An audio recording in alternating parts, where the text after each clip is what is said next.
একটা ছাদ, যেখানে রাতের পর রাত উল্টো পায়ে হেঁটে যেত কেউ, অথচ উপরে কেউ ছিল না। আর একটা পাগলি, যে গোয়াল ঘরের গরু ছাগল কাঁচা খেয়ে ফেলত, কিন্তু তার মুখে কোনোদিন রক্ত লাগেনি।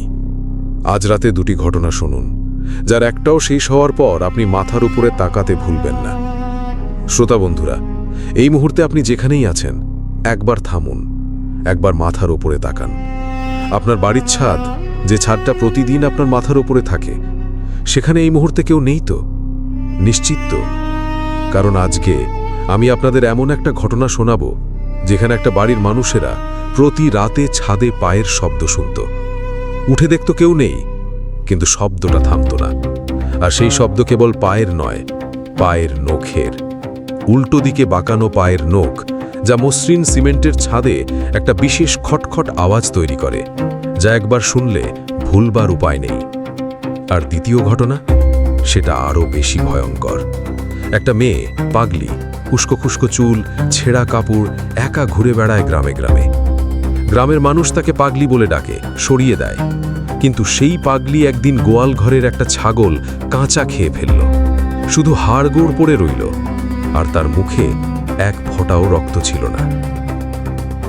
রাত 9টা পেরিয়ে গেছে, মানে আর সময় নেই, মানে অশরীরীর ভয়ের আসর শুরু হয়ে গেছে। রাত 9টা, এই সময়টা অন্যরকম। এই সময় দিনের শেষ টুকরো আলো পৃথিবী থেকে সরে যায়।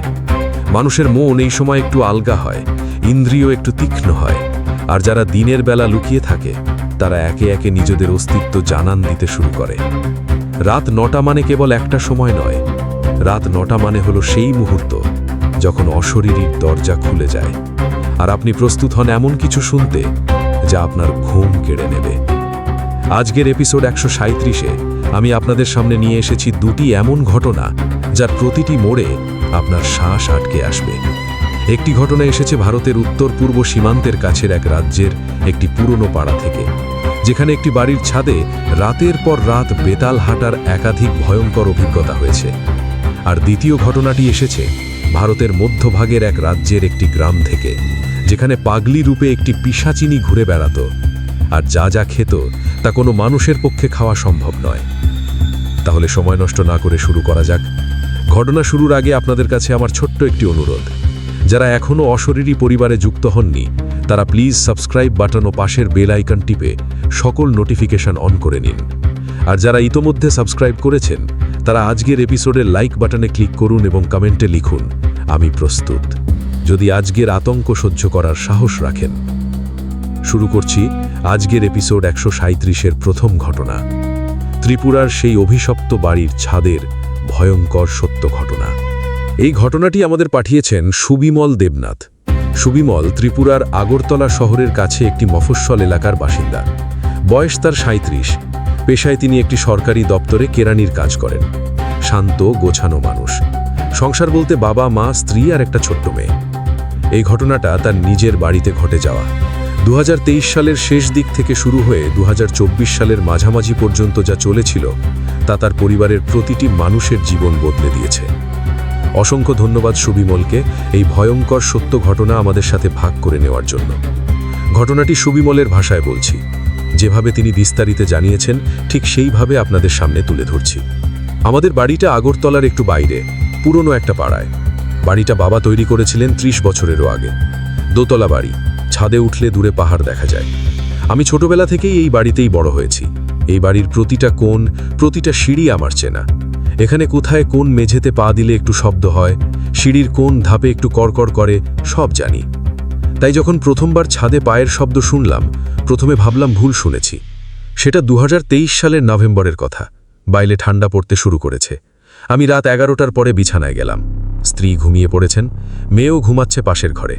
বাবা মা নিচ তলায় থাকেন। বাড়ি শান্ত। শুয়ে আছি, ঘুম আসছে না।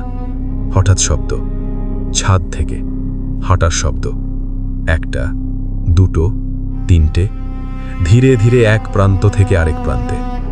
পায়ের শব্দটা ভারী নয়, কিন্তু স্পষ্ট, যেন কেউ হাঁটছে মাঝরাতে আমাদের ছাদে। প্রথমে ভাবলাম হয়তো কোনো বিড়াল বা পাখি, কিন্তু বিড়াল বা পাখির পায়ের শব্দ এরকম হয় না। এই শব্দের মধ্যে একটা ওজন আছে, একটা তাল আছে, যা স্পষ্টতই মানুষের পায়ের। আমি উঠলাম, স্ত্রীকে ডাকবো না ভেবে একা সিঁড়ি দিয়ে উঠলাম ছাদে। টর্চ নিলাম হাতে। ছাদে উঠলাম, টর্চ জ্বাললাম। কেউ নেই। পুরো ছাদ ফাঁকা। চারদিকে টর্চ ঘোরালাম, কোণে কোণে দেখলাম, কোথাও কেউ নেই। কিন্তু যখন আমি ছাদে দাঁড়িয়ে আছি, তখনও মাথার উপরে আকাশ শান্ত, ঠান্ডা হাওয়া বইছে। আমার মনে হলো হয়তো ঘুমের ঘোরে ভুল শুনেছি। নেমে এলাম, বিছানায় শুলাম। আধ ঘন্টা পরে আবার শব্দ, হুবহু একই শব্দ। ধীরে ধীরে ছাদের এক প্রান্ত থেকে আরেক প্রান্তে হেঁটে যাচ্ছে কেউ। এইবার আমি উঠলাম না, শুয়ে শুয়ে শুনলাম। শব্দটা পুরো ছাদ জুড়ে ঘুরছে। একবার পূর্ব থেকে পশ্চিম, একবার উত্তর থেকে দক্ষিণ, প্যাটার্ন বদলাচ্ছে, কিন্তু থামছে না। আমার স্ত্রীও জেগে গেলেন, জিজ্ঞেস করলেন, কিসের শব্দ? আমি বললাম, জানি না, ছাদে। তিনি উঠে বসলেন। দুজনে শুনলাম। শব্দটা এরপর থামল, হঠাৎ করে, যেভাবে শুরু হয়েছিল সেভাবেই। পরের দিন সকালে ছাদে উঠে দেখলাম, কিচ্ছু নেই, কোনো চিহ্ন নেই। মসৃণ সিমেন্টের ছাদ একেবারে স্বাভাবিক। আমি বাবাকে বললাম না সেদিন, মনে হলো হয়তো একদিনের ঘটনা। কিন্তু পরের রাতেও হলো, তারপরের রাতেও হলো। টানা 3 রাত একই সময়, রাত 12:30টার পরে ছাদে পায়ের শব্দ। তৃতীয় রাতে আমি স্ত্রীকে বললাম, আমি এবার উপরে উঠে দেখব, তুমি নিচে থাকো। স্ত্রী বললেন, একা যাবে না? দুজনে উঠলাম। ছাদের দরজায় পৌঁছানোর আগেই শব্দ থেমে গেল। দরজা খুললাম, ছাদে উঠলাম, কেউ নেই। কিন্তু এইবার একটা জিনিস দেখলাম। ছাদের সিমেন্টের উপরে সূক্ষ্ম কিছু দাগ। টর্চের আলোয় স্পষ্ট বোঝা যাচ্ছে, নখের আঁচড়ের মতো দাগ, লম্বা সমান্তরাল। আর সিমেন্টের উপরে যেন কেউ তীক্ষ্ণ নখ দিয়ে হেঁটেছে। কিন্তু সেই দাগগুলো মানুষের নখের মতো নয়, লম্বায় বেশি, আর সামনের দিকে নয়, পিছনের দিকে বাঁকানো। মানে যে হাঁটছে সে পেছনের দিকে বাঁকানো নখওয়ালা কেউ। স্ত্রী দাগগুলো দেখলেন, তার মুখ ফ্যাকাশে হয়ে গেল। তিনি বললেন, এটা কি? আমি কিছু বললাম না, কিন্তু আমার ভেতরে কোথাও একটা ঠান্ডা স্রোত নামল। পরের দিন বাবাকে বললাম। বাবা শুনলেন। তিনি বয়স্ক মানুষ, অনেক কিছু দেখেছেন। তার মুখে কোনো হাসি ছিল না। তিনি বললেন, ছাদে কাউকে থাকতে দেখেছিস? আমি বললাম, না। তিনি বললেন, ছাদের ঘরে কি দরজা বন্ধ? আমি বললাম, হ্যাঁ, তালা দেওয়া। বাবা চুপ করে থাকলেন কিছুক্ষণ, তারপর বললেন, ঠিক আছে, দেখি। সেই রাতে বাবা নিজে জেগে বসলেন। রাত 12:30টায় শব্দ শুরু হলো। বাবা উঠলেন, সিঁড়ি দিয়ে ছাদে উঠলেন। বাবা পরের দিন সকালে আমার কাছে এসে বললেন, কিছুক্ষণ চুপ থেকে, ওপরে কিছু নেই, কিন্তু শব্দটা সত্যি, আমি শুনেছি। তারপর বাবা আরেকটা কথা বললেন, রাতে যখন ছাদে গেলাম তখন ছাদ থেকে নামার সিঁড়িতে একটা গন্ধ পেলাম, পোড়া চুলের মতো গন্ধ, পোড়া চুলের গন্ধ, কোনো কারণ ছাড়া। এর পরের ঘটনাগুলো একটার পর একটা এসেছে। আমি প্রতিটা বলছি কারণ সুবিমল আমাকে প্রতিটা আলাদাভাবে মনে করিয়ে দিয়েছেন। প্রথম বড় ঘটনাটা হলো ডিসেম্বরের মাঝামাঝি। সেদিন রাতে পায়ের শব্দ শুরু হয়েছে যথারীতি, কিন্তু এইবার একটু আলাদা। শুধু হাঁটার শব্দ নয়, মাঝে মাঝে একটা থামার শব্দ, তারপর আবার শুরু, যেন কেউ থামছে, কিছু একটা করছে, তারপর আবার হাঁটছে। আমি শুয়ে শুনছিলাম। স্ত্রী আমার হাত চেপে ধরে আছেন। মেয়ে ঘুমোচ্ছে পাশের ঘরে। হঠাৎ মেয়ে কাঁদল। আমরা ছুটে গেলাম। মেয়ে ঘুম থেকে উঠে বসে আছে, কাঁদছে। বয়স তখন তার 5.5। আমি কাছে গিয়ে বললাম, কি হয়েছে মা? মেয়ে বলল, বাবা, জানালায় কেউ ছিল। মেয়ের জানালা দোতলার, নিচ থেকে কেউ পৌঁছতে পারে না, আর বাইরে কোনো গাছ নেই সেদিকে। আমি জানালার কাছে গেলাম, কাঁচের মধ্য দিয়ে বাইরে তাকালাম। অন্ধকার, কিছু নেই, কিন্তু কাঁচের কাছে আঙুলের ছাপ, বাইরের দিক থেকে লম্বা আঙুলের ছাপ, কিন্তু আঙুলগুলোর মাথায় নখের দাগও আছে, পেছনের দিকে বাঁকানো নখ। মেয়েকে জিজ্ঞেস করলাম, কি দেখলি? সে বলল, একটা মুখ, কিন্তু মুখটা উল্টো ছিল। উল্টো মুখ, মানে যে ছিল সে উল্টো হয়, মাথা নিচে, পা উপরে, আমার মেয়ের জানালায় উঁকি দিয়েছিল। সেই রাতের পরে আমার স্ত্রী আর ঘুমাতে পারেননি ঠিকমতো। মেয়েকে আমাদের ঘরে নিয়ে শোয়া শুরু করলাম। বাবা মাকে সব জানালাম। বাবা বললেন, এবার কাউকে ডাকতে হবে। আমাদের পাড়ায় একজন মানুষ আছেন যাকে সবাই দাদু বলে ডাকে, বয়স 70-এর ওপরে। তিনি এসব বিষয়ে ওষুধ বা মন্ত্রতন্ত্র করেন না, কিন্তু অনেক দেখেছেন, অনেক জানেন। বাবা তার কাছে গেলেন পরের দিন। দাদু সন্ধ্যার দিকে এলেন, বাড়িটা দেখলেন, ছাদে উঠলেন, নখের দাগগুলো দেখলেন, মেয়ের জানালার আঙুলের ছাপ দেখলেন। তারপর নিচে নেমে বসলেন, বললেন, বাড়িটার পশ্চিম কোণের ছাদের নিচে কি আছে? বাবা ভাবলেন, বললেন, সেদিকে তো স্টোর রুম। দাদু বললেন, সেই স্টোর রুমে কতদিন ধরে কিছু রাখা আছে? বাবা বললেন, বছর 5 আগে আমার মা মারা যান, তার কিছু জিনিস, পুরনো কাপড়, বাক্স ওখানে রাখা আছে। দাদু বললেন, সেই বাক্সে কি আছে?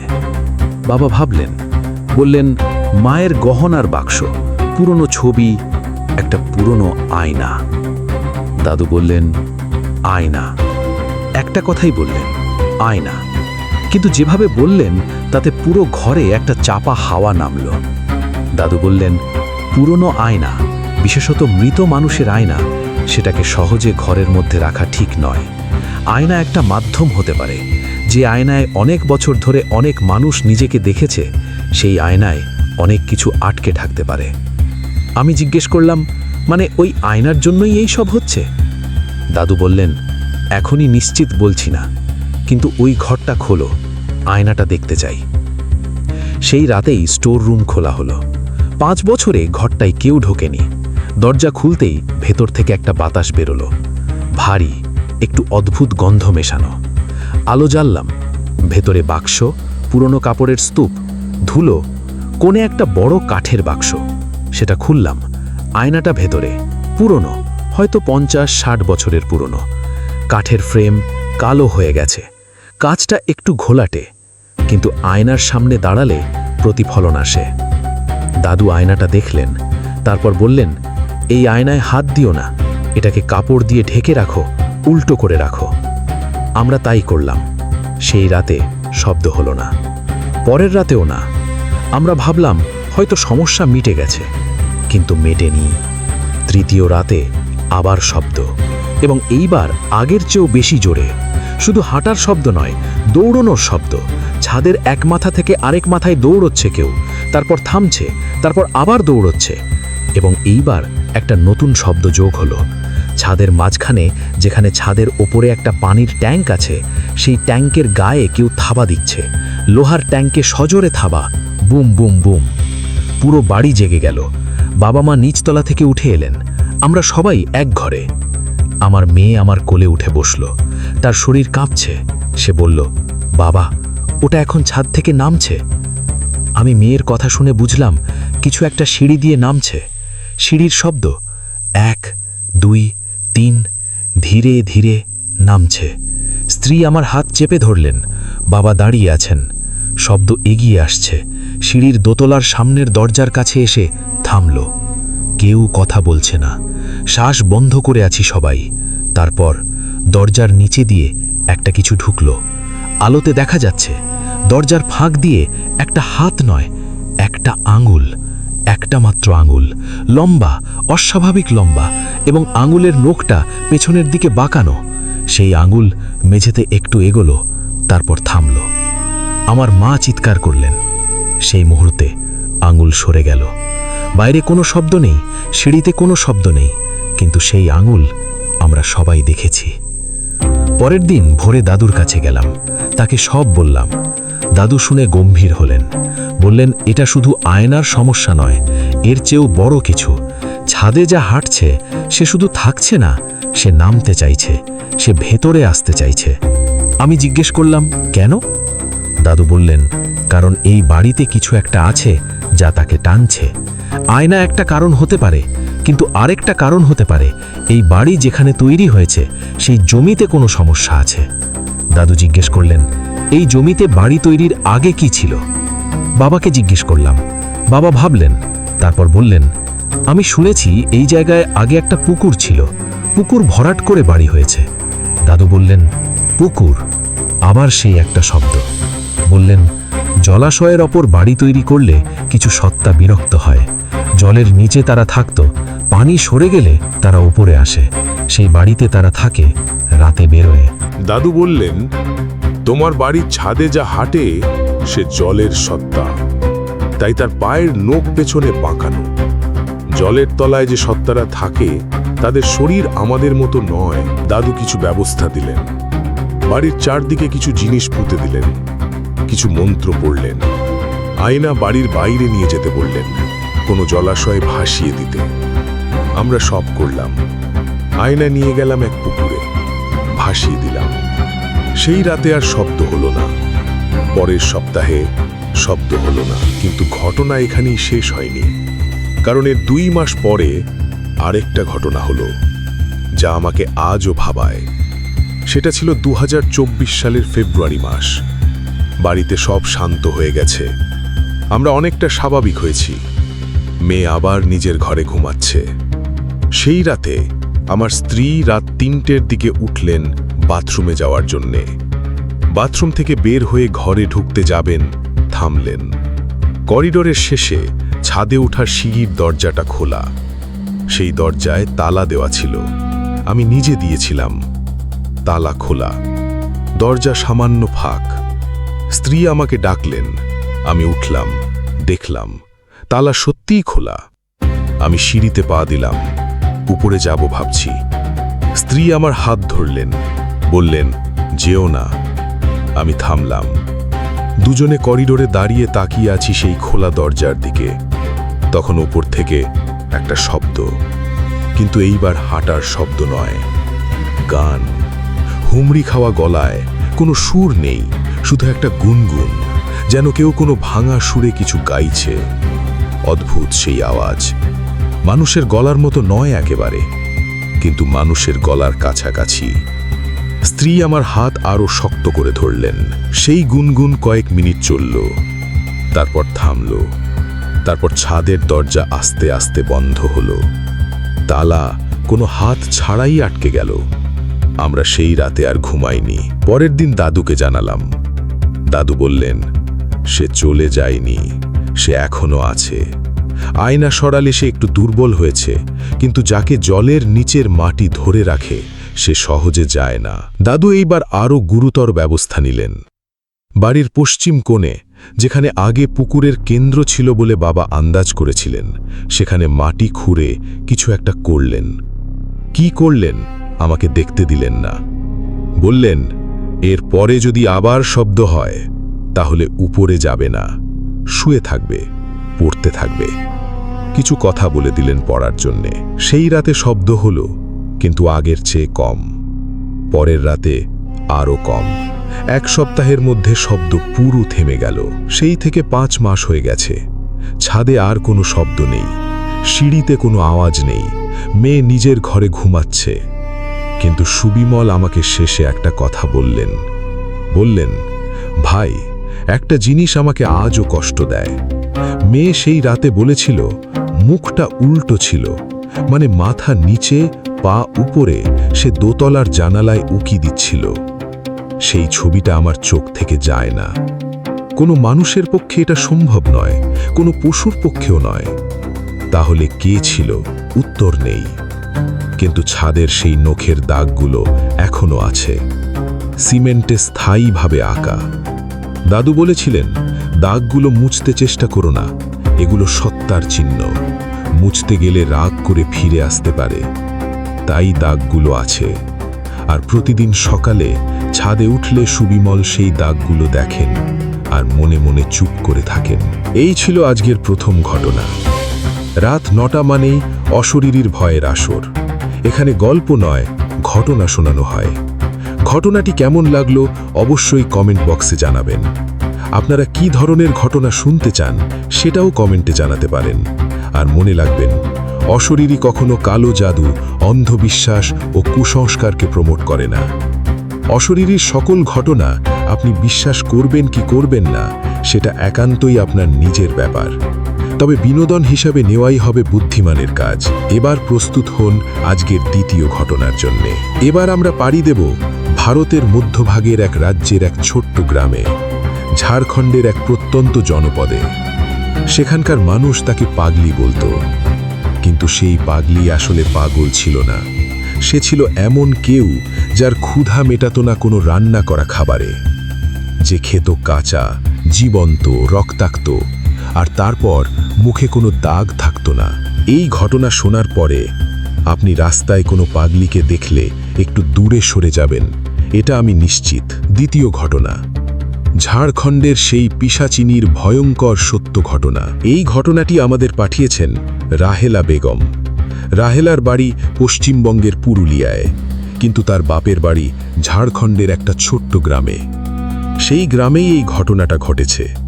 তার বাপের পাড়ার মানুষরা এখনও সেই ঘটনা মনে করতে না পারলে শিউরে ওঠেন না। রাহেলা নিজেও সেই সময় গ্রামে ছিলেন, নিজের চোখে অনেকটা দেখেছেন। অসংখ্য ধন্যবাদ রাহেলাকে এই ভয়ঙ্কর সত্য ঘটনা আমাদের সাথে ভাগ করে নেওয়ার জন্যে। ঘটনাটি রাহেলার ভাষায় বলছি, যেভাবে তিনি বিস্তারিত জানিয়েছেন ঠিক সেইভাবেই আপনাদের সামনে তুলে ধরছি। আমাদের বাপের গ্রামটার নাম বলবো না, শুধু বলবো ঝাড়খণ্ডের একটা জেলার প্রত্যন্ত এলাকা, বন জঙ্গলে ঘেরা। শীতকালে রাস্তায় কুয়াশা পড়ে এত ঘন যে 10 হাত সামনে দেখা যায় না। গ্রামে আলো কম, ঘর কম, মানুষও কম। প্রত্যেককে চেনে। আমি প্রতি বছর গরমের ছুটিতে বাপের বাড়ি যাই। 2024 সালের মে মাসে গেলাম। গিয়েই বুঝলাম গ্রামের পরিবেশটা একটু অন্যরকম। মানুষজনের মুখে চাপা একটা ভয়। মাকে জিজ্ঞেস করলাম, কি হয়েছে? মা একটু চুপ থেকে বললেন, পাগলি। পাগলি মানে? মা বললেন, 3 মাস হলো একটা পাগলি ঘুরে বেড়াচ্ছে এই গ্রামে। কোথা থেকে এলো কেউ জানে না, কোথায় ঘুমায় জানে না, কিন্তু রাতে গোয়াল ঘরে হানা দেয়। আর সকালে দেখা যায় পশু নেই, শুধু হাড়গোড়। আমি থমকে গেলাম। পশু নেই মানে চুরি? মা বললেন, চুরি নয়, হাড়গোড় পড়ে থাকে, মানে পশু সেখানেই ছিল, কেউ খেয়ে ফেলেছে। আমি বিশ্বাস করতে পারছিলাম না। বললাম, বাঘ বা অন্য কিছু? মা বললেন, বাঘ হলে পায়ের ছাপ থাকতো, কোনো ছাপ নেই। বাঘ হলে হাড় ছড়িয়ে পড়ত, হাড়গুলো গোছানো পড়ে থাকে, যেন কেউ খুব পরিষ্কার করে খেয়েছে। সেদিন বিকেলে আমি বেরোলাম। পাড়ার কিছু মহিলার সাথে কথা হলো। তারা সবাই পাগলির কথা জানে, কিন্তু কেউ তার বিষয়ে বেশি কথা বলতে চায় না। চোখে একটা ভয়। একজন বলল, সে দিনে ঘোরে, কিন্তু দেখলে কাছে যাওয়া ঠিক না। আমি জিজ্ঞেস করলাম, কেন? সে বলল, তার দিকে তাকালে সে তোমার দিকে তাকায়, সেই চোখের দিকে তাকাতে নেই। পরের দিন সকালে আমি নিজে প্রথমবার তাকে দেখলাম। গ্রামের মাঝখানে একটা পুরনো বটগাছ। সেই গাছের নিচে সে বসেছিল। উস্কো খুস্কো লম্বা চুল, মুখ প্রায় ঢেকে গেছে চুলে। পরনে একটা ছেঁড়া কাপড়। কোনো একটা সময় হয়তো শাড়ি ছিল, এখন ছিঁড়ে খুঁড়ে শরীর ঢাকছে কোনো মতে। গায়ের রং কালো, হাত পা পনাবৃত, নখ বড় বড়। সে মাটির দিকে তাকিয়েছিল, মুখে কোনো ভাব নেই। আমি দূর থেকে দেখলাম, তার কাছে যাওয়ার সাহস হলো না। কিন্তু একটা জিনিস লক্ষ্য করলাম, তার পাশে একটা কাঁচা মাছ পড়ে আছে। বড় মাছ, রোদে চকচক করছে। কেউ হয়তো ফেলে গেছে। পাগলি হঠাৎ মুখ তুলল, সরাসরি সেই মাছের দিকে তাকালো। তারপর একটু ঝুঁকে মাছটা তুলল, মুখে নিয়ে গেল। কাঁচা মাছ, সে সরাসরি কামড় দিল। আমি তাকিয়ে আছি। সে পুরো মাছটা কিছুক্ষণের মধ্যে শেষ করে ফেলল, কাঁটা আঁশ সব। তারপর হাত মুছল কাপড়ে। মুখে এক ফোঁটাও রক্ত নেই। কাঁচা মাছ খেলে মুখে আঁশ রক্ত কিছু না কিছু লাগে, কিন্তু তার মুখ একেবারে পরিষ্কার। আমি পেছনে সরে এলাম। গ্রামে সেই রাতে আর একটা ঘটনা ঘটল। আমার মামার গোয়াল ঘরে দুটো ছাগল ছিল। সকালে উঠে মামা দেখলেন ছাগল নেই, শুধু হাড় পড়ে আছে, রক্তও প্রায় নেই, মেঝে শুকনো। মামা বললেন, আবার? গ্রামে আর একটা গোয়াল ঘর থেকে আগের সপ্তাহে একটা মুরগি গিয়েছিল, তার আগে অন্য গাড়ির একটা ছাগল, এইবার মামার। পাড়ার পুরুষরা একত্রিত হলো। কেউ বলল পুলিশ ডাকো, কেউ বলল বন বিভাগে খবর দাও, কেউ বলল বাঘ। কিন্তু যে মানুষটা সবচেয়ে বেশি কথা বলল সে হলো বীরেন কাকা, গ্রামের বয়স্ক মানুষ। তিনি বললেন, এটা বাঘ নয়, বাঘ এভাবে খায় না। বাঘ মাংস খেয়ে হাড় ছেড়ে যায় ঠিকই, কিন্তু জায়গা নোংরা করে, রক্ত থাকে। আর বাঘ গোয়াল ঘরের দরজা ভাঙে, এখানে দরজা অক্ষত। সবাই বলল, তাহলে কি? বীরেন কাকা চুপ করে থাকলেন। তারপর বললেন, পাগলি। একজন বলল, একটা মানুষ ছাগল খেতে পারে, কাঁচা? বীরেন কাকা বললেন, মানুষ পারে না, কিন্তু পাগলির রূপে যে আছে সে মানুষ নয়। আমি সেখানে দাঁড়িয়ে শুনছিলাম। বীরেন কাকার কথায় আমার গায়ে কাঁটা দিয়ে উঠল। সেদিন দুপুরে কয়েকজন মিলে পাগলিকে খুঁজতে বেরোল। বটগাছের নিচে সে নেই। গ্রামের পুকুর পাড়ে গেল, সেখানেও না। অবশেষে গ্রামের বাইরে একটা পরিত্যক্ত ভাঙা বাড়িতে পাওয়া গেল। সে ভাঙা দেওয়ালের গায়ে হেলান দিয়ে বসে আছে, চোখ বন্ধ। পাড়ার মানুষ কাছে গেল, ডাকল, সে চোখ খুলল। আমি সেখানে ছিলাম, সেই চোখ দেখলাম। আমাদের গ্রামের মানুষের চোখ আমি অনেক দেখেছি, পাড়ার মানুষের চোখ, পথচারীর চোখ, ভিখিরির চোখ, কিন্তু এই চোখ আলাদা। চোখের মণিটা স্বাভাবিক আকারের নয়, বড়, একটু বেশি গোলাকার। আর চোখে যে একটা দৃষ্টি থাকে, মানুষের দৃষ্টি, যেখানে অনুভূতি থাকে, চিন্তা থাকে, এই চোখে সেটা নেই, একটা ফাঁকা দৃষ্টি। গ্রামের একজন তার কাছে গেল, কিছু বলল। পাগলি কোনো জবাব দিল না, শুধু সেই ফাঁকা চোখে তাকিয়ে থাকল। সেই মানুষটি হাত বাড়িয়ে তার কাঁধে হাত দিতে যাচ্ছিল। পাগলি হঠাৎ ফিরল, মুখ দিয়ে একটা শব্দ বেরোল। শব্দটা গলার না, পেটের গভীর থেকে আসা একটা ঘড়ঘড়ে শব্দ, পশুর মতো, কিন্তু কোনো পরিচিত পশুর নয়। সেই মানুষটি 2 পা পিছিয়ে গেল। বীরেন কাকা বললেন, সরে এসো। সবাই সরে এলো। পাগলি আবার দেওয়ালে হেলান দিয়ে বসল, চোখ বন্ধ করল। সন্ধ্যায় বীরেন কাকার বাড়িতে পাড়ার মানুষ একত্রিত হল। কাকা বললেন, এই পাগলি সাধারণ মানুষ নয়, এই মুহূর্তে এর ভেতরে কিছু একটা আছে। আমি আগেও এরকম দেখেছি, একবার আমার ছেলেবেলায় অন্য গ্রামে। সবাই জিজ্ঞেস করল, তখন কি হয়েছিল? বীরেন কাকা বললেন, সেবার একটা বুড়ো মানুষ ছিল, সেও পাগলের মতো ঘুরত আর রাতে গোয়ালে ঢুকত। কিন্তু গ্রামের মানুষ কয়েক মাস পরে বুঝল সে মানুষ নয়। সেই বুড়োকে পরে আর দেখা যায়নি। জিজ্ঞেস করলাম, কেন, কোথায় গেল? বীরেন কাকা বললেন, গ্রামের একজন জানতো এই ধরনের বিষয়ে, সে ব্যবস্থা নিয়েছিল। আমি বললাম, এবার কি ব্যবস্থা নেবেন? বীরেন কাকা বললেন, এর জন্য এমন কাউকে লাগবে যে বোঝে। আমরা সাধারণ মানুষ, আমরা যদি ভুল কিছু করি উল্টো হবে। গ্রাম থেকে প্রায় 20 কিলোমিটার দূরে একটা আশ্রম আছে। সেখানে একজন বাবাজি আছেন, যার নাম ধরন কাকা। তিনি এই ধরনের বিষয় সম্পর্কে জানেন। পরের দিন কয়েকজন গেল তার কাছে, কিন্তু সেই রাতে আর একটা ঘটনা হলো। রাত তখন 12টার কাছাকাছি। গ্রামটা শান্ত। আমি মায়ের কাছে শুয়ে আছি, ঘুমাইনি।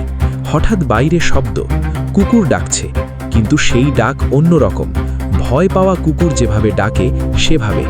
তারপর কুকুরের ডাক থেমে গেল। হঠাৎ যেন কুকুর থামিয়ে দেওয়া হয়েছে। আমি জানালায় উঠে বসলাম। বাইরে অন্ধকার, কিছু দেখা যায় না। তারপর দেখলাম আমাদের গোয়াল ঘরের পাশ দিয়ে একটা ছায়া সরছে। পাগলি, তার উস্কো খুস্কো চুল, সেই ছেঁড়া কাপড়, চিনতে অসুবিধে হলো না। সে গোয়াল ঘরের দরজার সামনে থামল। আমাদের গোয়াল ঘরে তখন 2টো গরু আর 3টে হাঁস ছিল। আমার হাত কাঁপছে। আমি মাকে ডাকবো, কিন্তু ডাকলে শব্দ হবে, আর সেই শব্দে পাগলি সরে যাবে, তারপর হয়তো অন্য কারোর ঘরে যাবে। আমি দেখছি পাগলি গোয়াল ঘরের দরজায় হাত দিল। দরজাটা ভেজানো ছিল, তালা ছিল না। সে আস্তে ঠেলল, দরজা খুলে গেল। সে ভেতরে ঢুকল। তখন আমি মাকে ডাকলাম। মা উঠলেন। আমি বললাম, পাগলি গোয়ালে ঢুকেছে। মা ভয়ে সাদা হয়ে গেলেন, বললেন, বাবাকে ডাকো। আমার বাবা আর মামা উঠলেন। মামা হাতে একটা লাঠি নিলেন। তারা গোয়াল ঘরের দিকে যেতে লাগলেন। আমি পেছনে পেছনে গেলাম। গোয়াল ঘরের বাইরে দাঁড়িয়ে মামা ডাকলেন, কে ভেতরে? ভেতর থেকে কোনো শব্দ নেই। মামা দরজা ঠেললেন, দরজা খুলল। টর্চের আলো ফেললেন। গোয়াল ঘরে কেউ নেই, পাগলি নেই, কিন্তু হাঁস 3টে নেই। মেঝেতে পালক পড়ে আছে, আর 3টে হাঁসের হাড়গোড়, কিন্তু রক্ত নেই। মেঝে শুকনো। মামা দেওয়ালের দিকে টর্চ ঘোরালেন। পেছনের দেওয়ালে একটা ছোট্ট ফাঁক আছে। পুরনো বাড়ি, ইট একটু সরে গেছে। সেই ফাঁক দিয়ে একটা বড় মানুষের শরীর বের হওয়া সম্ভব নয়, কিন্তু পাগলি নেই। মামা বললেন, চলে গেছে। আমি দেখলাম গরু 2টো একটা কোণে চুপ করে দাঁড়িয়ে আছে, কাঁপছে। তারা সাধারণত শব্দ করে, কিন্তু এই মুহূর্তে একটা শব্দও করছে না। একটু অদ্ভুত সেই নীরবতা। আমরা ঘরে ফিরে এলাম। পরের দিন সকালে কয়েকজন ধরন কাকার কাছে গিয়েছিল। তিনি বিকেলে এলেন। ছোটখাটো বয়স্ক মানুষ, চুপচাপ শান্ত। তিনি গ্রামে এসে আগে পাগলিকে দেখলেন। পাগলি তখন পুকুর পাড়ে বসেছিল, পুকুরের দিকে তাকিয়ে একটা হাত পানিতে রেখেছে। ধরন কাকা দূর থেকে কিছুক্ষণ দেখলেন, তারপর আমাদের দিকে ফিরলেন, বললেন, এটা পিশাচিনী। একটাই কথা, কিন্তু সেই কথায় পুরো গ্রামে একটা চাপা ভয় নামল। ধরন কাকা বললেন, পিশাচিনী মানে নারীর আকৃতিতে পিশাচ। এরা সাধারণত মানবীর রূপ নেয়। পাগলির রূপ নেওয়া সবচেয়ে সুবিধাজনক, কারণ মানুষ পাগলকে এড়িয়ে চলে, কাছে যায় না। আর এরা কাঁচা মাংস খায়, রান্না করা নয়, কারণ আগুনের কাছে এরা যেতে পারে না। কেউ জিজ্ঞেস করল, কিভাবে এলো? ধরন কাকা বললেন, এই গ্রামের পাশে কি কোনো পুরনো শ্মশান আছে? বীরেন কাকা বললেন, হ্যাঁ, গ্রামের উত্তরে ঘন বনের মধ্যে। ধরন কাকা বললেন, শ্মশানের কাছে কিছু হয়েছে সম্প্রতি? কোনো অপমৃত্যু, কোনো অস্বাভাবিক ঘটনা? গ্রামের মানুষ মনে করার চেষ্টা করল। তারপর একজন বলল, মাস চারেক আগে শ্মশানের কাছে একটা মেয়ের শব পাওয়া গিয়েছিল, অজ্ঞাত পরিচয়। পুলিশ এসেছিল, দাহ করা হয়েছিল। ধরন কাকা বললেন, সেই মেয়ে অস্বাভাবিকভাবে মারা গিয়েছিল, অতৃপ্ত আত্মা। কিন্তু তার চেয়েও বড় কথা, সেই স্থানে যে শক্তি ছিল সে সেই শরীর বেছে নিয়েছে। এখন সে ওই রূপে ঘুরছে। আমি বললাম, মেয়েটা কি মারা গিয়েছিল? তাহলে এখন? ধরন কাকা বললেন, পিশাচিনী একটি মৃত শরীরে প্রবেশ করতে পারে। সেই শরীর তখন বাইরে থেকে মানুষের মতো দেখায়, হাঁটে, বসে, কথা বলে, কিন্তু স্বাভাবিক নয়। আর মৃত শরীর ধীরে ধীরে নষ্ট হতে থাকে। সেই কারণে পাগলির গায়ের রং, চোখের দৃষ্টি সব অন্য রকম। আমি গা ঝাড়া দিলাম। এতদিন যে পাগলিকে দেখেছি, সে কি মৃত মানুষের শরীরে? ধরন কাকা বললেন, এটাকে তাড়াতে হলে শ্মশানে যেতে হবে, সেই জায়গায় যেখানে মেয়েটার দাহ হয়েছিল। সেখানে বিশেষ পূজা করতে হবে। কিন্তু পরের যে ঘটনাটা হলো, সেটা পূজার আগেই। সেই সন্ধ্যায় ধরন কাকা যখন প্রস্তুতি নিচ্ছেন, পাড়ার একটা বাচ্চা মেয়ে ভুল করে পুকুর পাড়ে চলে গিয়েছিল, বয়স 7-8। তার মা খুঁজতে গিয়ে দেখল মেয়ে পুকুর পাড়ে দাঁড়িয়ে আর পাগলি তার সামনে বসে। মা চিৎকার করে ছুটল। পাগলি মাথা তুলল, মায়ের দিকে তাকালো। মা মেয়েকে কোলে তুলে নিল, পাগলির দিকে না তাকিয়ে সরে আসছে। পাগলি বলল, আওয়াজ করল, কিন্তু সেটা কোনো ভাষা নয়, একটা দীর্ঘ গুনগুনে শব্দ, যা গলা থেকে নয়, পেট থেকে আসছে। সেই শব্দে মায়ের পা থামল। সে বলেছেন, তার মনে হয়েছিল পা দুটো যেন মাটিতে আটকে গেছে, এক পা এগোতে পারছেন না। মেয়ে তার কোলে কাঁদছে। পাগলি উঠল, ধীরে ধীরে এগোতে লাগলো মায়ের দিকে। তখন ধরন কাকা ছুটে এলেন। তিনি কিছু একটা বললেন উচ্চস্বরে, সংস্কৃতে কিছু কথা। মায়ের পা খুলে গেল। তিনি ছুটলেন। পাগলি থামল। ধরন কাকা পাগলির দিকে তাকিয়ে বললেন, তুই কে তা জানি, তোকে এখানে থাকতে দেব না। পাগলি ধরন কাকার দিকে তাকালো। সেই ফাঁকা চোখে এবার একটু অন্য কিছু এলো, একটা রাগ, একটা শীতলতা। পাগলি ঘুরল, হেঁটে চলে গেল বনের দিকে। সেই রাতেই ধরন কাকা শ্মশানে গেলেন। তার সাথে বীরেন কাকা আর আরও দুজন গেল। আমরা বাকিরা বাড়িতে থাকলাম, দরজায় তালা দিলাম। রাতের মধ্যে একবার দূর থেকে একটা শব্দ এলো, সেই ঘড়ঘড়ের শব্দ, পেটের গভীর থেকে আসা, কিন্তু দূর থেকে। তারপর শব্দটা চলে গেল। ভোরের আলোয় ধরন কাকারা ফিরে এলেন। ধরন কাকা বললেন, শ্মশানে যা করার ছিল করেছি, এখন আর কয়েকদিন দেখো। পরের দিন পাগলিকে গ্রামে দেখা গেল না, তার পরের দিনও না। 3 দিন পরে বনের কাছে একটা জায়গায় কয়েকজন মিলে গেল, একটা পুরনো ভাঙা বাড়িতে। পাগলি শুয়ে আছে, নড়ছে না। বীরেন কাকা কাছে গেলেন, ধরন কাকাও গেলেন। পাগলি শুয়েছিল, শ্বাস নেই। ধরন কাকা বললেন, শরীর ছেড়ে গেছে, মানে পিশাচিনী চলে গেছে। সেই মৃত শরীর এখন আবার শুধু মৃত শরীর। পুলিশকে জানানো হলো। পুলিশ এলো, রিপোর্ট লিখল, দাহ করা হলো। তারপর থেকে গ্রাম শান্ত। কিন্তু রাহেলা আমাকে শেষে একটা কথা বললেন, ভাই, আমি নিজের চোখে দেখেছি সে কাঁচা মাছ খাচ্ছে। আমি দেখেছি তার মুখে কোনো রক্ত নেই। আমি দেখেছি গোয়াল ঘরে শুধু হাড়গোড় পড়ে আছে। এই জিনিস দেখলে মানুষ বিশ্বাস করে না, কিন্তু গ্রামের 50 জন মানুষ এটা দেখেছে। 50 জন মিলে কি একই স্বপ্ন দেখে? আরেকটা কথা বললেন ধরন কাকা বলেছিলেন পিশাচিনী শ্মশানের কাছে থাকে, কারণ সেখানে সহজে শক্তি পায়, আর রাতের আধারে সে যেদিকে যায় সেদিকের জীবন্ত প্রাণী তার কাছ থেকে দূরে সরে যায়, এমনকি কুকুর পর্যন্ত। সেই রাতে কুকুর ডাকছিল, তারপর হঠাৎ চুপ হয়ে গেল। সেটার মানে কি আপনারাই বুঝুন। শ্রোতা বন্ধুরা, আজকের এপিসোড 137-এর 2টি ঘটনা এখানেই শেষ করলাম। ত্রিপুরার সেই বাড়ির ছাদে পেছনে বাঁকানো নখ দিয়ে যে রাতের পর রাত হেঁটেছে, জানালায় উল্টো হয়ে উকি মেরেছে, সিঁড়ি দিয়ে নামার চেষ্টা করেছে, সে কে তার উত্তর আজও পুরোপুরি মেলেনি। আর ঝাড়খণ্ডের সেই পাগলির রূপে যে পিশাচিনী গোয়াল ঘরের হাঁস ছাগল কাঁচা খেয়ে মুখে রক্তের চিহ্ন না রেখে চলে গেছে, সে এখন কোথায়, কোন শরীরে, কোন গ্রামে, কেউ জানে না। এই 2টি ঘটনা আমাদের মনে করিয়ে দেয় এই পৃথিবীতে এমন অনেক সত্তা আছে যাদের ক্ষুধা আমাদের মতো নয়, যাদের রূপ আমাদের মতো নয়, যারা আমাদের পাশে থেকেও আমাদের থেকে সম্পূর্ণ আলাদা। কিছু সত্তা মাথার ওপরের ছাদে থাকে, রাতে হাঁটে, কিন্তু দিনে থাকে না। কিছু সত্তা পাগলির বেশে রাস্তায় ঘোরে, কাঁচা খায় আর মুখে রক্তের দাগ রাখে না। পরের বার রাস্তায় কোনো পাগলিকে দেখলে একটু ভাবুন সে কি সত্যিই পাগল। আর রাতে ছাদে পায়ের শব্দ শুনলে উঠে যাওয়ার আগে একটু ভাবুন ওপরে উঠলে আসলে কি দেখবেন। যদি এরকম কোনো অভিজ্ঞতা আপনার বা আপনার পরিচিত কারো জীবনে ঘটে থাকে, তাহলে আমাদের সাথে শেয়ার করতে পারেন। আমাদের ইমেল oshoriri@gmail.com। আপনার পরিচয় সম্পূর্ণ গোপন রাখার প্রতিশ্রুতি দিচ্ছি। আজকের এপিসোড কেমন লাগলো কমেন্ট বক্সে জানাতে ভুলবেন না।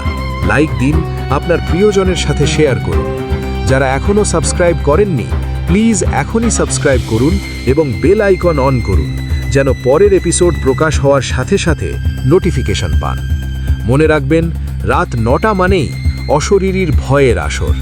এই আসরে একবার যারা প্রবেশ করেছেন তারা জানেন ভয় শেষ হয় না, শুধু পরের ঘটনার অপেক্ষায় থাকে। আর সেই অপেক্ষাই আপনাকে ফিরিয়ে আনে প্রতি রাত 9টায়। আগামী নতুন এপিসোডে সম্পূর্ণ নতুন ভয়ঙ্কর সত্য ঘটনা নিয়ে হাজির হব। সে পর্যন্ত ভালো থাকুন, সুস্থ থাকুন, সুন্দর থাকুন, নিরাপদে থাকুন। রাতে ছাদে একা যাবেন না, কোনো পাগলির চোখে চোখ রাখবেন না।